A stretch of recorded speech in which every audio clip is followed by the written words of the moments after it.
تمام يا فندم. رقيب اول مقاتل احمد حسني عبد ربه من قوات مكافحه الارهاب في شمال سيناء. كان ليا الشرف اني شاركت في مداهمات كتيره في شمال سيناء واتصبت اكتر من مره.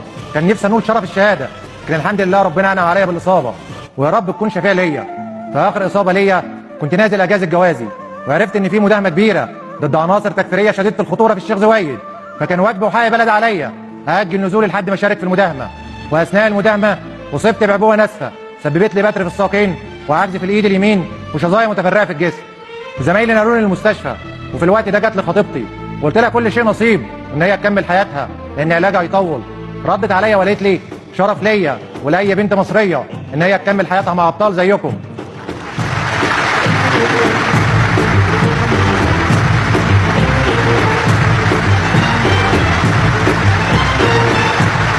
وهي دي الست المصريه الاصيله اللي دايما بتظهر في وقت الشده، وكانت اكبر. تعالي اقفي جنبه لو سمحت، تعالي اقفي جنبه.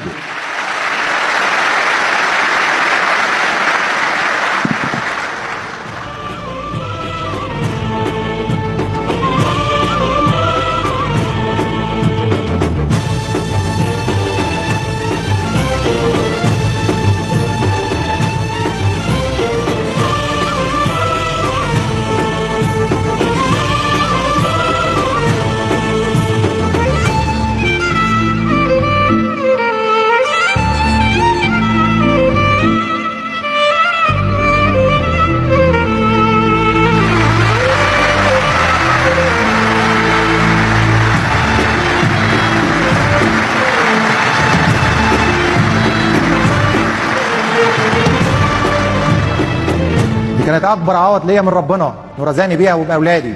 فلو في بطل حقيقه يا فندم في قصتي فهي زوجتي.